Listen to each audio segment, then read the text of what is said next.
جی ناظرین السلام علیکم۔ آج ایک بڑے اہم ایشو کے بارے میں بات کرنی ہے، اور یہ ایشو نہ تحریک عدم اعتماد ہے، نہ اس بارے میں بات کرنی ہے کہ اپوزیشن کے کتنے نمبر ہو گئے یا حکومت کے پاس کتنے نمبر ہیں، اتحادی جماعتیں کیا کر رہی ہیں، ندیم افضل چند کہاں گئے، نور عالم خان کہاں جا رہے ہیں، کے پی کے میں پرویز خٹک کے بھائی کیا کر رہے ہیں، یہ اس بارے میں بالکل نہیں ہے۔ لیکن اس سب کے باوجود یہ بہت اہم موضوع ہے، اس لیے کہ یہ بیسیکلی لوگوں کی سائیکی بناتا ہے، اور کس طرح اگلے الیکشن سے پہلے لوگوں کی سائیکی بنائی جا رہی ہے۔ دیکھیے، جب میڈیا مقبوضہ ہوتا ہے، آپ کی مرضی سے چلتی ہے، تو آپ کچھ بھی کر سکتے ہیں، کوئی بھی خبر بڑی کر سکتے ہیں، اور کوئی بھی بڑی خبر کو انتہائی چھوٹا سا بنا کر پیش کر سکتے ہیں۔ وہ پہلے اخباروں میں ہوتا تھا نا کہ اخباروں میں کوئی بہت بڑی خبر کی ویلیو کم کرنی ہوتی تھی تو اسے ایک کالم میں سٹی پیج پہ چھاپ دیتے تھے، اور اب یہ ہوتا ہے کہ چینلوں میں بریکنگ نیوز ہوتی ہے، یا پھر ایک خبر نامے میں 9:50 پر چھوٹی سی خبر آ جاتی ہے، اور اس کے علاوہ جس خبر کو بڑھانا چڑھانا ہو، جو بریفنگ آئی ہو، اس کے حوالے سے پروگرام ہوتے ہیں، تجزیہ کار تجزیے کرتے ہیں، اور اینکر جو ہے اس سے متعلق سوالات کرید کے کرتے ہیں، اور یہ پھر لوگوں کا ذہن بن جاتا ہے۔ ہمارے ہاں میڈیا کے ذریعے سیاستدانوں کے خلاف ذہن بنانے کی روایت بہت پرانی ہے۔ مجھے اکثر پروگراموں میں جانے کا اتفاق ہوتا ہے، اپنی بساط کے مطابق میں اینکر کے سوال کے جواب بھی دے دیتا ہوں، لیکن میں بہت غور سے سمجھنے کی کوشش کرتا ہوں جو پروگراموں میں دفاعی تجزیہ کار، بے ضمیر اینکرز اور اسی طرح کے کچھ لوگ بیٹھے ہوتے ہیں جو تجزیہ کار بن کر ایک خاص قسم کا نریٹو پھیلانے کی کوشش کرتے ہیں۔ اس کے دوران وہ تین لوگ ایک سائڈ پہ ہوتے ہیں، آپ ایک سائڈ پہ، آپ اپنی بات بھی کرنے کی کوشش کریں تو آپ کی بات بھی نہیں سنی جاتی، تین لوگ اچانک بولنا شروع کر دیتے ہیں، آپ کی بات بیچ میں۔ فیس آف ایٹ پروگرام بیلنس لگتا ہے، لیکن اصل میں پروگرام بیلنس نہیں ہوتا۔ خیر، یہ تو پروگرام کی جو کنسٹرکشن ہے 1:3 کا فارمیٹ، اس میں یہ بہت کچھ ہوتا ہے، لیکن جو نئی بریفنگ مجھے لگ رہا ہے سیاسی تجزیہ کاروں کو یا دفاعی تجزیہ کاروں کو دی گئی ہے، وہ کیا ہے؟ نواز شریف کے خلاف کیا نریٹو بنایا جا رہا ہے، اور کیا بات پھیلائی جا رہی ہے، کس افواہ کو خبر بنا کے پیش کیا جا رہا ہے۔ اور کل اتفاق سے میں کچھ پروگراموں میں گیا، وہاں مجھے یہ بات کی سمجھ آئی کہ یہ ہو کیا رہا ہے۔ تو اینکرز، تجزیہ کار مل کر ایک خاص بات کو پھیلا رہے ہیں کہ بھئی خان صاحب اصل میں، غور سے سنیے گا یہ بات، خان صاحب روس اور چین کے ساتھ مل کر ایک نیا بلاک بنانا چاہتے ہیں، اور اس میں وہ جو ہے ایک بہت مضبوط بلاک بنے گا جو بیسیکلی امریکہ کے خلاف کام کرے گا۔ اور عمران خان کی حکومت کو کون گرانا چاہتا ہے؟ نہ نواز شریف، نہ شہباز شریف، نہ آصف زرداری۔ اصل میں عمران خان کی حکومت کو امریکہ گروانا چاہتا ہے، اور نواز شریف سے اس کے معاملات طے پا گئے ہیں، اور بیسیکلی یہ پاکستان کے خلاف ہم امریکہ کے پٹھو بنے ہوئے ہیں، اور امریکہ نواز شریف کو اپنا پٹھو بنا کے اس حکومت میں کو گرانا چاہتا ہے۔ یہ حکومت جو ریاست مدینہ بنا رہی تھی، جو چین کے ساتھ اور روس کے ساتھ، آپ نے دیکھا نہیں روس میں کیا ملاقاتیں ہوئی ہیں، کیا زبردست قسم کی خان صاحب کی خارجہ، انڈیپینڈنٹ خارجہ پالیسی، یہ لفظ استعمال کیا گیا۔ اچھا، ہنسی تو بڑی آئی اس پہ مجھے، لیکن یہ اتنے تواتر سے ہو رہا ہے، اور اتنے اینکرز، تجزیہ کار اسی بات پہ لگے ہوئے ہیں، اور اس کا کوئی ثبوت نہیں ہے، لیکن یہ اتنی دفعہ کہیں گے کہ لوگوں کے ذہن میں شک آنا شروع ہو جائے گا۔ نہیں، نواز شریف اور امریکہ مل کے نہ کچھ کر رہے ہیں۔ نواز شریف تو امریکہ کا پٹھو بنا، ورنہ عمران خان جیسے لیڈر کو کون نکال سکتا ہے؟ اب ذرا اس کی بیک گراؤنڈ میں جاتے ہیں کہ امریکہ کا پٹھو کون ہے، کون امریکہ کے کہنے پہ چلتا رہا ہے، اور کس نے کیا کیا ہے، نواز شریف کا کردار کیا تھا، عمران خان کون سا بلاک بنانا چاہ رہے ہیں، نواز شریف کون سا بلاک بنا رہے تھے۔ آج ذرا غور سے سنیے گا۔ پہلی بات تو یہ ہے، ہمارے ہاں جتنے ماشاء اللہ لگے، امریکہ کے کہنے پہ لگے. وہ نواز شریف نے تو نہیں لگوائے. نواز شریف تو پٹھو نہیں تھا امریکہ کا. تو مارشل لا کون لگا رہا تھا؟ کس ادارے کے لوگ تھے؟ دہشت گردی کے خلاف جو جنگیں شروع کی امریکہ نے کی معاونت سے شروع کی. کس نے شروع کی؟ آپ کو پتا ہے. نواز شریف کا اس میں کوئی کردار نہیں تھا. اور مثلا مشرف صاحب نے اپنے بندے پکڑ پکڑ کے امریکہ بھیج دیے. وہ امریکہ کے پٹھو نہیں تھے. امریکہ کا پٹھو بنیادی طور پر نواز شریف تھا. اور ہمیں یاد رکھنا چاہیے کہ سیاستدانوں نے ہمیشہ امریکہ کا پٹھو بننے سے اس میں مزاحمت کی ہے. آپ کو یاد ہی ہوگا 28 مئی ایٹمی دھماکے ہونے تھے. امریکہ نے بڑی کوشش کی، نواز شریف کی حکومت تھی کہ وہ دھماکے نہ ہوں. پیسے بھی آفر کیے گئے، ہیوج منی.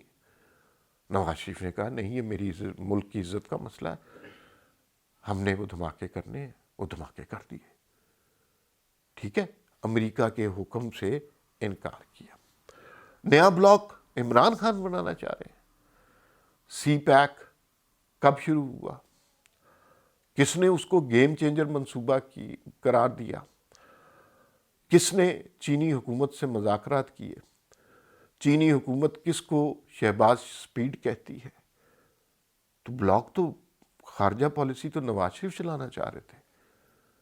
چین کے ساتھ تو وہ تعلقات بہتر کرنا چاہ رہے تھے.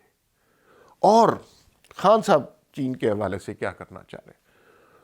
چین کے صدر آ رہے تھے، یہ اپنا دھرنا لے کے ڈی چوک میں بیٹھ گئے. انہوں نے سی پیک کے خلاف باتیں کی، انہوں نے میٹروز کے خلاف باتیں کی.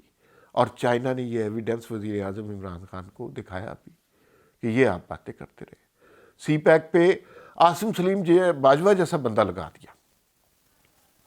ظاہر ہے اس پروجیکٹ کا کیا بننا تھا. چینی حکومت کو بہت زیادہ خوش نہیں ہے. کمیونیکیشن مراد سعید کے ہاتھ میں. دیکھ لیں اس پروجیکٹ کا کیا بنے گا. تو یہ تو بالکل واضح سی بات ہے کہ خان صاحب نے وہ تباہ کرنے کی کوشش کی. نواز شریف نے اس کو نئے بلاک میں جانے کی کوشش کی، جس کا خمیازہ میں یہ سمجھتا ہوں، اور یہ بات پہلے بھی کہہ چکا ہوں، نواز شریف کو حکومت سے نکالنے کا واحد سبب سی پیک تھا. اس لیے کہ یہاں امریکہ کے پٹھو بیٹھے ہوئے ہیں، وہ کیسے چاہیں گے کہ ہم کوئی اور بلاک میں جائیں. تو یہ اب صورتحال ہو رہی ہے. دوسری بات یہ ہے کہ انڈیپینڈنٹ خارجہ پالیسی خان صاحب چلائیں گے. خان صاحب کو یہ پتہ نہیں ہے کہ جاپان اور جرمنی کی سرحد ایک نہیں ہے. جس ملک میں گئے ہیں پاکستان کی بے عزتی کروا کے آئے. وہاں پر ہر جگہ ایک ایسا بیان دے کے آئے ہیں کہ پاکستان کا فارن آفس بعد میں اس کی وضاحتیں پیش کر کے مر گیا. کبھی ایران میں کچھ ایسی بات کیا ہے، کبھی ان کے ساتھ سلوک کیا ہوتا ہے. ابھی یہ ونٹر اولمپکس میں جس طرح وزیر اعظم اور ان کی کابینہ کو بٹھایا گیا تھا، جیسے شودروں کو نہیں بٹھایا جاتا، کوئی پروٹوکول نہیں ان کو دیا گیا. اور روس میں کیا کیا؟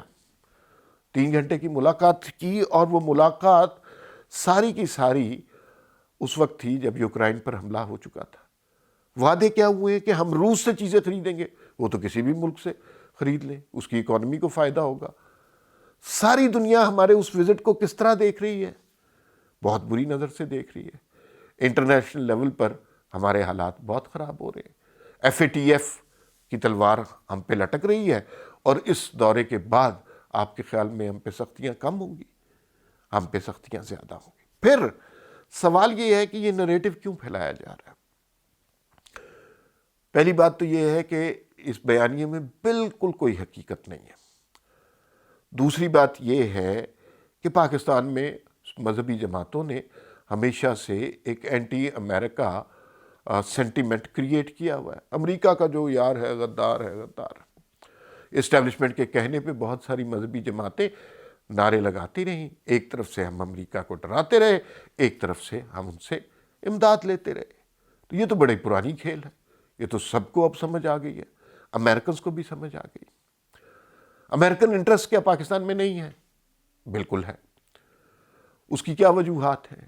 امریکہ میں اب پہلی بات تو یہ ہے کہ امریکہ کا بہت زیادہ انٹرسٹ ہے ہی نہیں پاکستان میں. اب ان کو کوئی دلچسپی نہیں ہے پاکستان میں. افغانستان تک تھا ان کا انٹرسٹ، اب ان کو کوئی دلچسپی نہیں ہے. اب کوئی انہیں امداد دینے کا وعدہ نہیں کیا. تو اس کو صورتحال کو پہلے جج کر لیا نواز شریف نے، اور انہوں نے کہا سی پیک، چائنا تعلقات اور یہ وہ. اس وقت اس کو غارت کر دیا گیا کیونکہ اس وقت بہت سارے لوگ امداد کی امید لگائے بیٹھے تھے کہ امریکہ سے امداد آئے گی. اور یہ نریٹو اب تازہ طور پر پھیلانا شروع کر دیا. نہیں جی نہیں، امریکن چاہ رہے ہیں.